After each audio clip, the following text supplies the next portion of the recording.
हमारा जो अनाज घर के अंदर होता था, वो अनाज भी हम थोड़ा थोड़ा बांध के लाया करते थे, क्योंकि एक मजदूर की कितनी इनकम आप सबको पता है। मेरी वॉइस क्लियर आ रही है पीछे तक? हालात बहुत ज़्यादा खराब थे। अक्सर मेरे दादाजी मेरे पापा को बोला करते थे कि तू एक काम करे, पढ़ाई वढ़ाई छोड़ दे और थोड़ी कोई छोटी मोटी नौकरी कर। मेरे पिताजी पार्ट टाइम कचौरी बेचा करते थे। क्या बेचा करते थे? मात्र उन्होंने 12 या 15 साल की उम्र में कचौरी बेचना चालू कर दिया था। कचौरी बेच के मेरे पिताजी ने अपना स्कूल कंप्लीट किया, और कचौरी बेचते बेचते मेरे पिता ने अपना कॉलेज भी कंप्लीट किया। हेलो, हालात बहुत ज्यादा खराब थे।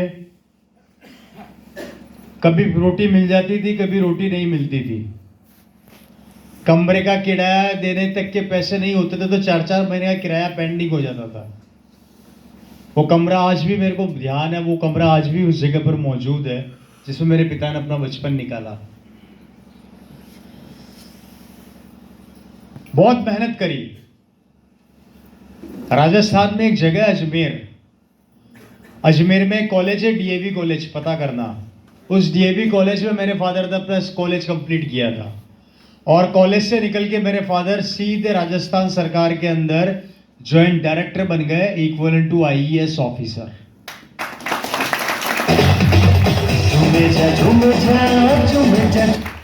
मेरे फादर की एक महीने की सैलरी, सर आपको बताता हूं, 2000 में कितनी थी? 25,000 रुपया महीना। सरकारी अधिकारी कितने देती थी सरकार उनको? 25,000 रुपया महीना। सरकारी गाड़ी, सरकारी बंगला, सरकारी नौकर, ड्राइवर, शानदार एसी कैबिन। एक मजदूर का बेटा एक ऑफिसर बन गया। जिंदगी 180 डिग्री कौन से चेंज हो गई। लाइफ स्टाइल टोटली पूरी चेंज। हेलो, कभी खुद सड़क के ऊपर गाय का गोबर उठाया करते थे, कचौरी बेचा करते थे। आज वो बच्चा, आज वो लड़का एक अधिकारी बन गया। उसके लिए लोग दरवाजा खोलते हैं। हेलो, ये मैं बात बता रहा हूं आपको ईयर 2000। कौन से सन की? सन 2000 की। हेलो, और अगर आपको सब मिल जाए तो कैसा लगेगा? झकास। बिल्कुल सर, अच्छा लगेगा। Super super sir, very fine sir. अच्छा लगेगा सर। आपको मिल जाए मैडम तो अच्छा लगेगा, बढ़िया लगेगा। बहुत अच्छा लगेगा, बहुत अच्छा। अच्छा लगेगा सर, बहुत अच्छा सर, अच्छा लगेगा सर। अच्छा लगेगा सबको? हेलो, सबको अच्छा लगेगा? क्यों लगेगा भाई?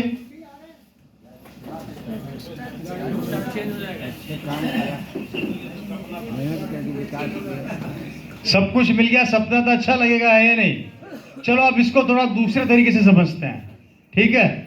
आइए, अब मैं कुछ सवाल करने जा रहा हूं इनसे। मेरी बात को ध्यान से सुनना, ठीक है? अब मैं इसको दूसरा पहलू दिखा रहा हूं सिक्के का। एक पहलू था अच्छा लगेगा, अब दूसरा पहलू देखते हैं। अच्छा, मुझे एक बात बताओ, मेरे पिताजी को सरकारी गाड़ी मिली गई, ठीक है? अच्छा लगेगा? Yes sir. वो सरकारी गाड़ी किसकी? मेरे पिताजी की या सरकार की? सरकार की। अच्छा, वो सरकारी नौकर किसका? मेरे पिताजी का या सरकार का? सरकार का। वो सरकारी बंगला किसका? मेरे पिताजी का या सरकार का? सरकार का। वो सरकारी ऑफिस किसका? मेरे पिताजी का या सरकार का? वो भी सरकार का। घर में जो नौकर काम कर रहे थे वो मेरे पिताजी के या सरकार के? सरकार के। तो मेरे पिताजी का क्या? कुछ नहीं, सिर्फ पद। सिर्फ पद, इसके अलावा कुछ नहीं, और कल को मेरे पिताजी जब रिटायर होंगे, 70-80 साल के हो जाएंगे, तब उन्हें क्या मिलेगा? कुछ नहीं, पेंशन। और अगर पेंशन ना हो तो? कुछ नहीं, टेंशन। टेंशन। बैठो, बात को ध्यान से समझना। गाड़ी सरकार की, बंगला सरकार का, नौकर सरकार का, सब कुछ सरकार का। जिस दिन मेरे पिताजी रिटायर होंगे, समझना, जिस दिन रिटायर होंगे उस ऑफिस से एक पेन उठा के नहीं ला सकते। क्या नहीं ला सकते? और जो नौकर उनको सलाम करता था ना ऐसे, वो क्या बोलेगा, चल रवाना हो, तेरा नंबर गया। अब दूसरे कार्य में, तेरा नंबर गया दूसरे का। तो मुझे एक बात बताओ, फिर मेरे फादर का क्या? अब आप बोल रहे हो पेंशन पैसा मिलेगा, राइट? उसको भी कैलकुलेट कर लेते हैं। ध्यान से देखना, एक आम आदमी अपनी जिंदगी के अंदर 70 साल नौकरी करता है, मोटा मोटा, ठीक है, साल तो कम ही होते हैं वैसे, राइट सर? मैं एवरेज लेके जा रहा हूं, 70 साल नौकरी करता है, 70 लाख रुपए उसको मिलते हैं साल के एंड में, जब वो रिटायर होता है। तो मोटा मोटा पकड़ लो, ठीक है साहब? जिसमें से 50 लाख रुपए वो मकान बनाने में खर्च कर देता है, 10 लाख रुपए अपने बच्चों की एजुकेशन पे खर्च कर देता है, 10 लाख रुपए अपनी बेटी की शादी में खर्च कर देता है। अगर गलती से एक बेटी और है तो 10 लाख उसमें खर्च कर देता है। मतलब 70 लाख मिले थे, कर्जा कितने का हो गया? 10 लाख रुपए का। चलो एक बच्चा कम कर देते हैं।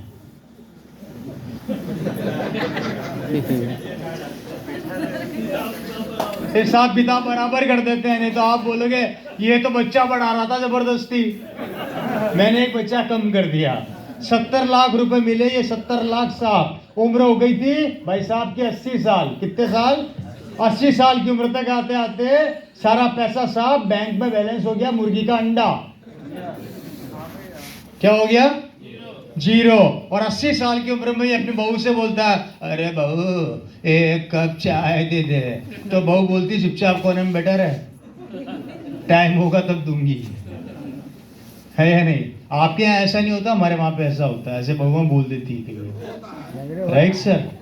तो मुझे एक बात बताइए, पूरी जिंदगी मेहनत करके 70 साल काम करने के बाद अगर मेरा 80 साल की उम्र में बैंक बैलेंस जीरो हो गया और सरकारी दफ्तर से मैं एक पेन, एक कुर्सी उठा के नहीं ला सकता, तो ऐसी नौकरी किस काम की, ऐसी गुलामी किस काम की जहां पर मैं सिक्योर नहीं? और दूसरी बात, आप में से कितने लोग मुझे स्टाम्प पर लिखकर दे सकते हैं कि कोई बात नहीं रवि भाई, मैं रिटायर हो जाऊंगा पर मेरे बेटे को आईएएस बना के जाऊंगा? वो भी नहीं कर सकते। तो मुझे बताओ फिर सरकारी नौकरी किस काम की जिसके पीछे भाग रहे हो, पागल हो रहे हो?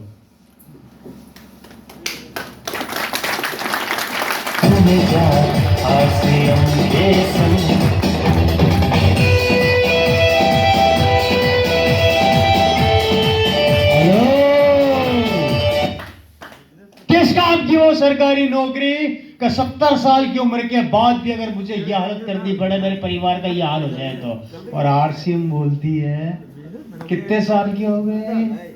70 के, 80 के? 80 साल में हिंदुस्तान के अंदर आने के बाद इस आदमी को कोई नहीं पूछता। सही कह रहा हूं, गलत कह रहा हूं? और यहां पर 70 साल के आने के बाद आरसीएम बोलती है, अब आजा तू मेरे पास, अब मैं बनाती हूँ तेरी जिंदगी शानदार वाली। है या नहीं? ये दुनिया का वो व्यापार है, 70 के हो जाओगे तो भी पैसा आएगा, 80 के हो जाओगे तो भी आएगा, 90 के हो जाओगे तो भी आएगा, 120 के हो जाओगे तो भी आएगा, 200 साल के हो जाओगे तो भी आएगा, 500 साल के हो जाओगे तो भी आएगा, और 700 साल के हो जाओगे तो भी आएगा। भगवान के पास चले जाओगे उसके बाद भी आएगा। पैसा आता रहेगा, आता रहेगा, आता रहेगा, आता रहेगा, आता रहेगा।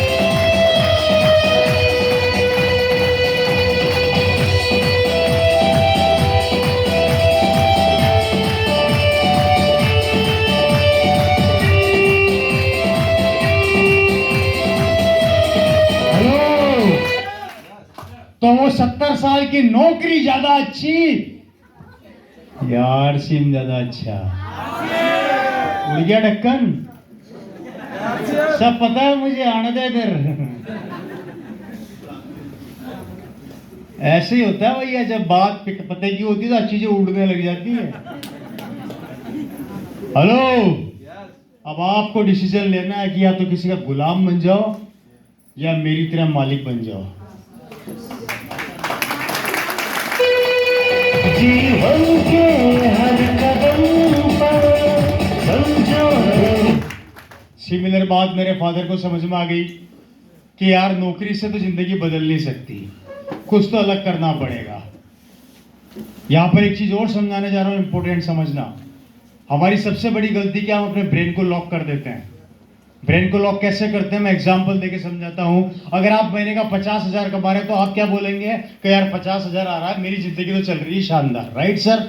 आप महीने का ₹1,00,000 कमा रहे हैं तो क्या सोचेंगे, मुझे ₹1,00,000 आ रहा है, मेरी जिंदगी तो शानदार चल रही है, ऑसम। अरे मेरे भाइयों, मेरे पिताजी एक बात बोला करते थे कि अगर ओपी शर्मा कचौरी बेच के 25,000 रुपया महीना कमा सकता है तो ओपी शर्मा 25 लाख भी कमा सकता है।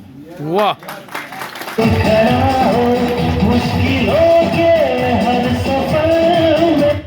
आप महीने का 20,000 कमा रहे हैं, कभी 2 लाख की सोची? आप महीने का 2 लाख कमा रहे हैं, कभी 20 लाख की सोची? आपने 20 लाख महीना कमा रहे तो कभी 40 लाख महीने की सोची? कभी 40 लाख महीना कमा रहे तो 4 करोड़ महीने की सोची? कारण किसने रोका? लॉक कर लेते हैं खुद ही और चाबी फेंक देते हैं पानी में, ये ले, न खाऊंगा न खाने दूंगा, मैं तो बर्बाद होऊंगा, तेरे को लेवर मरूंगा। बात समझ में आ गई, इसलिए लॉक खोल दो। फादर को ये बात समझ में आ गई। फादर ने इस बिजनेस को ज्वाइन किया सन 2000 में। 2000 में ज्वाइन करके मेरे पिताजी ने पूरी कॉलोनी में आरसीएम सबको बताया। उस समय मात्र पैंट पीस आया करता था दोस्तों। क्या आया करता था? पैंट पीस से मेरे फादर ने इस कंपनी को स्टार्ट किया था। और मुझे आज भी याद है कि मेरे पूरा परिवार जमीन पर बैठ के 5 पैंटें पैक किया करता था, मेरी पूरी फैमिली, मैं भी था उसमें। मुझे आज भी याद है इन हाथों ने बहुत किट पैक किए हैं। आप में से कई लोगों ने तो किट देखे भी नहीं होंगे। उस समय ब्लू रंग के कागज के गत्ते का किट चला करता था, कितने लोगों ने देखा? उस समय पीले रंग का फोरम चला करता था, देखा है? उस समय पीले रंग का एक फोरम चला करता था जो फाड़ फाड़ के देते थे। सही कह रहा हूं भाई? वो होते थे जिसमें कई लोग कचौरी खाते थे और कई लोग कंपनी में भर के भेजा करते थे। बात समझ में आ रही है? उस ब्लू रंग के कपड़े के किट के अंदर एक ब्लू रंग की किताब आया करती थी, इतनी सी पतली सी, जिसमें आरसीएम की कंपनी की डिटेल और साथ में मार्केटिंग प्लान हुआ करता था। वो पैक किया गया आपने बैठ के जमीन पर। उस समय आरसीएम का पिकअप सेंटर खुला था। पहले आज पिकअप सेंटर बोलते हैं, उस समय बोला जाता था आरडी सिस्टम। क्या? Regional distributorship.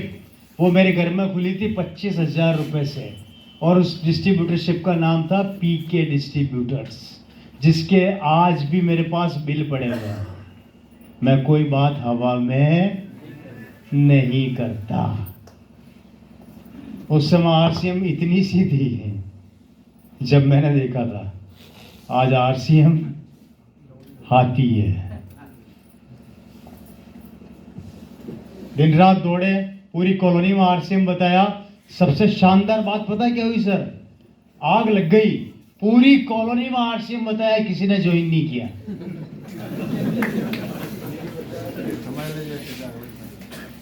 और पिताजी को मना कर दिया। पिताजी फिर भगे और आगे गए। स्कूल के टाइम पे एक बचपन का दोस्त हुआ करता था, उसको जाके आरसीएम बताया 250 किलोमीटर दूर। कितने किलोमीटर? 250 किलोमीटर दूर जाके आरसीएम ज्वाइन कर ले। दोस्त बोला 4 दिन बाद आना। पिताजी बोले बेटा 4 दिन बाद फिर आऊंगा। पिताजी फिर पहुंच गए। दोस्त बोला फिर 4 दिन बाद आना। पिताजी फिर 4 दिन बाद पहुंच गए। बेटा साइन तो कराऊंगा। उस समय आरसीएम की ज्वाइनिंग होती थी 1260 रुपए की, जिसमें 5 पैंटें आया करती थी। हेलो, 4 दिन बाद उस दोस्त के पास जाके उसको 1260 का किट पकड़ा दिया, फॉर्म साइन करा दिया, पैसे ले लिए और उसको बोला 4 लोगों से मिला। पिताजी ने 4 लोगों से मिलाया, चारों ने ज्वाइन कर लिया। समझ में आ गया बिजनेस। वो बचपन का दोस्त जो पहले मना कर रहा था, कमियां ढूंढ रहा था, आज उस बिजनेस पता कौन है? जानना चाहते हो कौन है? वो और कोई नहीं है। इस बिजनेस की एक ऐसी शख्सियत जो बहुत कम उस समय भी बोलती थी और आज भी बहुत कम बोलती है, लेकिन उनका लेवल बहुत बड़ा है, और वो है इस बिजनेस के डायमंड मिस्टर विजेंद्र सिंह राठौड़।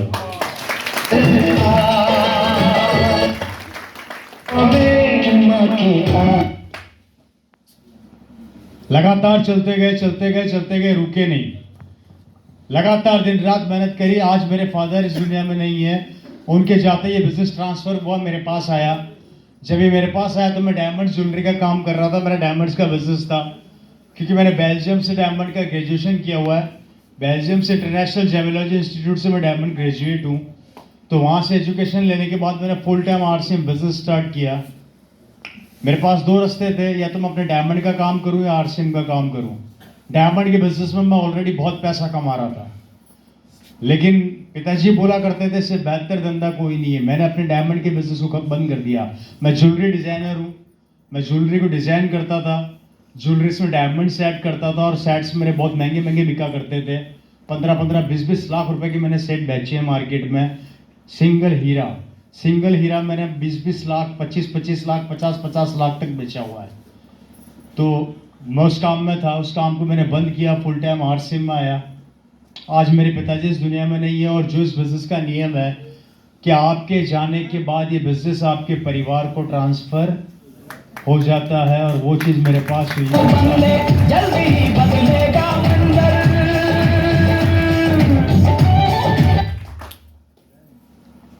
जब ये बिजनेस मेरे पास आया तो ऑलरेडी काफ़ी अच्छी खासी इनकम थी। आज मेरे पास सब कुछ है। मेरे फादर को गए हुए 10 साल हो गए इस दुनिया से, लेकिन आज मेरे पास गाड़ी, बंगला, बैंक बैलेंस सब कुछ है। मेरे पास कोई कमी नहीं है भगवान की दया से। लंबी लंबी कारों में मैं सफ़र करता हूँ, और मेरे पास एक गाड़ी नहीं, गाड़ियाँ हैं।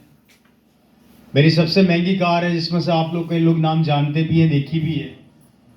मैं ज़्यादातर, मेरी फेवरेट कार है मेरी BMW, जिसे मैं मेंटेन करता हूँ। BMW है, ऑडी है, स्कॉडा है,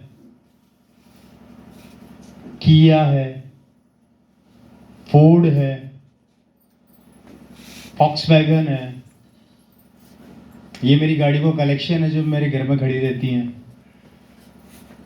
और जब अपनी कारों से निकलता हूँ तो पड़ोस वाले अंकल अपने बेटे को थप्पड़ मार के बोलते हैं कि तूने जिंदगी में क्या किया, इसको देख BMW में घूम रहा है। तो जब बेटा थप्पड़ खा के एक ही बात बोलता है कि सब 20 साल पहले इसके पापा आरसीएम बताने आए थे, तब आपको समझ में नहीं आई थी क्या? उस समय आपको समझ में आ जाती तो आज हम BMW में होते हैं।